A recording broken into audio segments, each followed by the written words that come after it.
Meus amados e queridos irmãos, eu vos saúdo com a paz do Senhor. Que o Senhor nosso Deus nos guarde de todos os males, nos recompense e nos anime a continuar fazendo esta obra, que não é fácil, nem é nossa, mas do Senhor. Agradeço a você que tem cooperado com esse trabalho. Peço que você continue cooperando, assistindo aos vídeos, encaminhando para outras pessoas e orando por nós também. Eu garanto que eu oro sempre por todos os nossos amados irmãos que nos acompanham, que nos ajudam. Então faça isso comigo também. Vamos fazer aqui uma simbiose de oração. Abra sua Bíblia no livro dos Salmos 46, os Salmos 46, do versículo 1 ao 3. Deus é o nosso refúgio e fortaleza, socorro bem presente na angústia. Pelo que não temeremos, ainda que a terra se mude, e ainda que os montes se transportem para o meio dos mares, ainda que as águas rujam e se perturbem, ainda que os montes se abalem pela sua braveza. Ainda versículo 4, há um rio cujas correntes alegram a cidade de Deus, o santuário das moradas do Altíssimo. Deus, refúgio e fortaleza. É a nossa temática de hoje. Meus amados irmãos, este salmo dos filhos de Coré, em algum lugar, em outros lugares, Corá, ele retrata a batalha lá de 701 a.C., quando Senaqueribe, que era rei da Síria, invadiu Judá. A Bíblia diz que Senaqueribe, sendo o rei da Síria, ele invadiu todas as cidades fortes de Judá. Mas o olhar dele, a ganância dele, o objetivo dele era invadir Jerusalém. Ele invadiu ali algumas cidades próximas, mas ele queria invadir Jerusalém. E a Bíblia diz que quando ele invadiu, o rei Ezequias, que estava no seu 14º ano de reinado, pediu a ele que se afastasse de Judá e que o que eles quisessem, o que eles requeressem, ele fazia. O rei da Síria não se afastou de Judá, continuou cercando Judá, mas requereu do rei de Israel 300 talentos de ouro e 300 talentos de prata e 30 talentos de ouro. Um talento de prata, um apenas, equivalia a 34 quilos de prata. Imagine e multiplique por 300.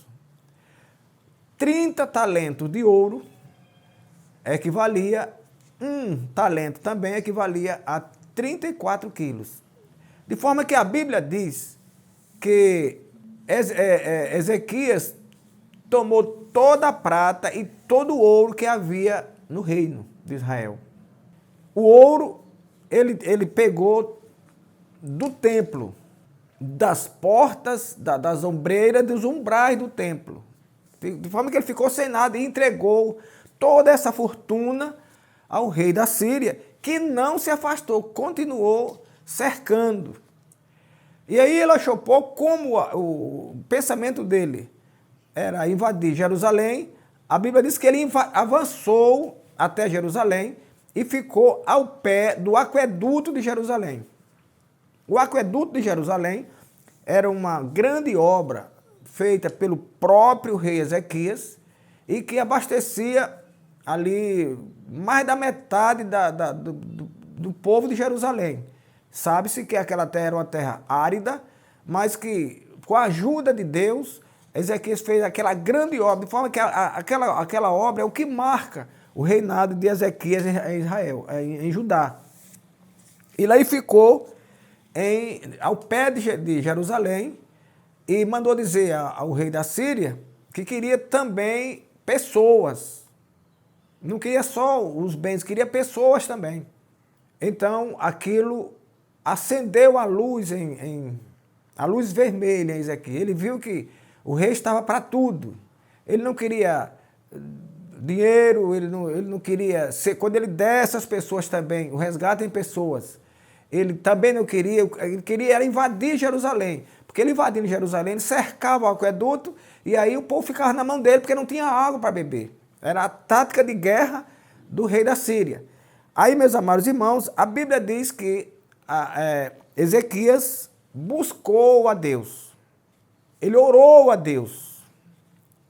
A oração de Ezequias está lá no segundo livro dos Reis, capítulo 19, versículo 15 a 19, e a resposta de Deus está no mesmo capítulo, versículos 32 e 33. Eu vou ler para nós aqui, só para nós lembrarmos que o aperto pode vir.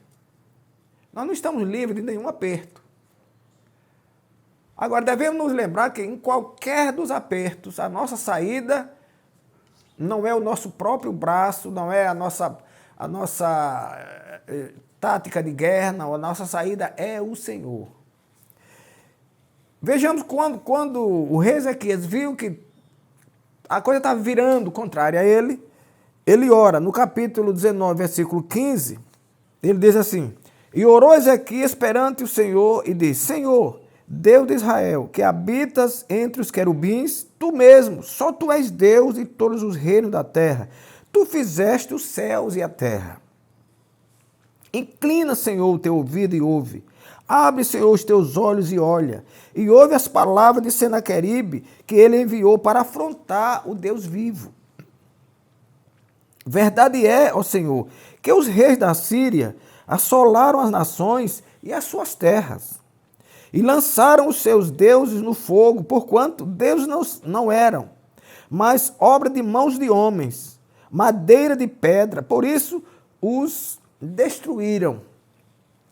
Agora, pois, ó Senhor nosso Deus, sê servido de nos livrar da sua mão, e assim saberão todos os reinos da terra que só tu és Senhor. Aleluia. Versículos 32 e 33, a resposta de Deus à oração de Ezequias.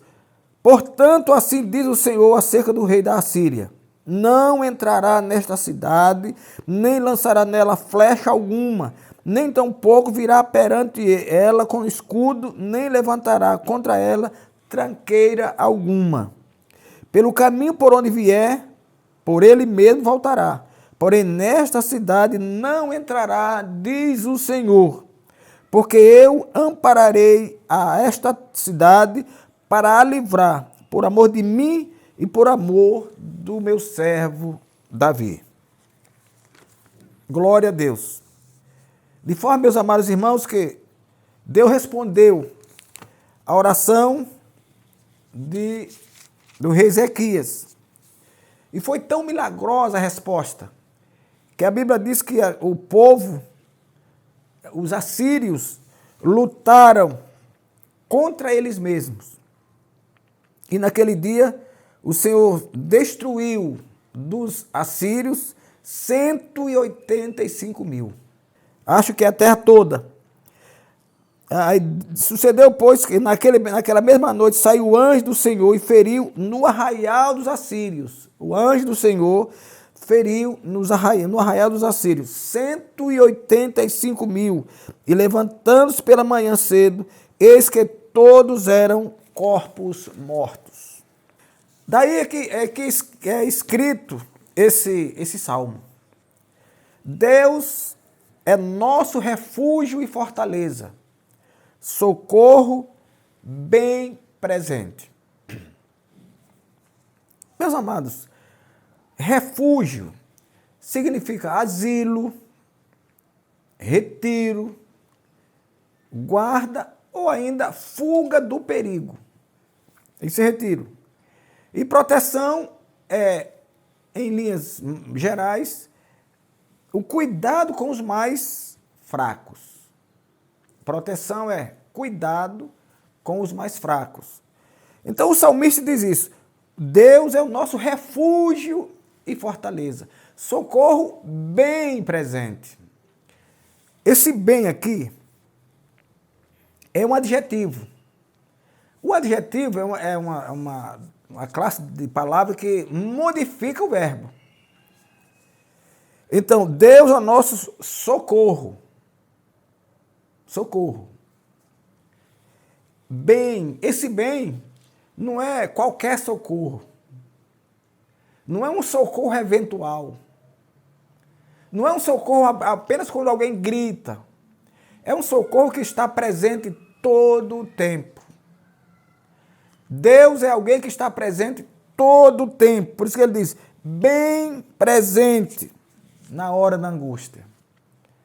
Na hora da invasão da sua privacidade, na hora da invasão das suas terras, na hora das tristezas, na hora do abandono. Tudo isso entristece. Tudo isso nos tira do sério. Mas lembremos-nos do Senhor. Faça como o rei Ezequias. O perigo daqui a gente não pode nem imaginar como era tão grande se os assírios entrassem em Jerusalém e cercassem a cidade. Como eles beberiam água? Ficariam todos nas mãos dos assírios. Mas Deus ainda é socorro presente na hora da angústia. Deus ainda socorre os seus. Deus ainda emprega a sua força e o seu poder para nos livrar de todos os males. Ele é socorro bem presente. Glória a Deus. Ele é refúgio. Ele é fortaleza. Ele é alguém que se coloca entre nós e o perigo para nos livrar. Fortaleza é exatamente isso. Alguém que se coloca entre a parte mais fraca e a parte mais forte para livrar a mais fraca da mais forte. Quando as tristezas vêm e se nós não tivermos cuidado, elas nos vencerão. A ansiedade, os problemas da vida. Mas Ele, o nosso Deus, ainda é refúgio e fortaleza. Nele nós nos escondemos, nele nós temos asilo, nele nós temos retiro, nele nós nos guardamos. Porque Ele é fiel, Ele é poderoso para nos proteger, porque Ele sabe que nós somos parte mais fracas. Mesmo assim, sendo parte mais fracas, nós temos a vitória, porque o nosso Deus é o nosso socorro presente, aliás, bem presente na hora da angústia. Eu não sei qual o estado que você está nesse momento. Sabe, passando por uma ansiedade, já beirando a depressão, abandonado da família, quem sabe desempregado, buscando uma forma de sobrevivência. E muitas vezes já sem esperança, já vivendo os últimos momentos, achando que, não, se esse recurso não der certo, não tem mais jeito. Às vezes até pensando em tirar a própria vida. Não faça. O meu Deus e o seu Deus ainda é o nosso refúgio. Nele nós podemos nos esconder ainda dos problemas da vida, das artimanhas do diabo, da fúria do inimigo. Nele nós ainda nos escondemos. A Bíblia diz que nós estamos protegidos, habitamos no esconderijo do Altíssimo. E à sombra do Onipotente nós descansamos. Descanse na sombra do Onipotente, que é o nosso Deus. Os seus problemas, por maiores que eles sejam, eles terão solução. Não por mim, nem por homem algum, mas por Deus que nos ama, nos protege e é o nosso socorro. O Deus que livrou Jerusalém milagrosamente, que estava para ser invadida, para ser destruída pelos seus inimigos assírios. O Deus que livrou lá e mandou o anjo para matar 185 mil soldados assírios, aqueles que iam invadir a terra. É o mesmo Deus que vai nos trazer vitória no momento que nós parece que já estamos vencidos. Parece que a espada do inimigo já está penetrando o nosso corpo. É nessa hora que o Senhor nos vem para que nós valorizemos o quanto Ele é bom. Glória a Deus. Repita sempre isso. Se Ele é nosso refúgio e fortaleza, e se Ele é socorro bem presente na angústia, diz a Bíblia, não temeremos mal algum, ainda que a terra se mude, e ainda que os montes se transportem para o meio do mar, nós não temeremos, porque nós temos o nosso Deus, o Todo-Poderoso, como nosso socorro bem presente na hora da angústia. O Deus que livrou na antiguidade é o mesmo Deus que livra hoje. O Deus que livrou você há 10 anos é o mesmo que livra hoje, a menos que você tenha mudado. A menos que você tenha mudado, a menos que eu tenha mudado. Mas se eu não mudei, o mesmo Deus que nos livrou lá atrás, o mesmo Deus que nos deu alegria, que nos renovou a esperança, lá quando nós o aceitamos como Salvador, é Ele que está conosco nesta tarde, é Ele que está conosco nestes momentos difíceis, para nos dizer, eu estou com você, o inimigo não vai entrar, como ele disse, o inimigo não vai entrar em Jerusalém. Pelo caminho que ele veio, por esse meio ele vai voltar. Ele não vai entrar. Jerusalém está protegida por mim. A tua vida está protegida pelo Senhor. Guarde isso na sua vida e leve isso como esperança para que os problemas da sua vida não atormentem quando você buscar o nosso Deus que é poderoso. Que o nosso Deus nos abençoe e nos guarde até o nosso próximo encontro. Inclinai os vossos ouvidos e vinde a mim, ouvi e a vossa alma viverá.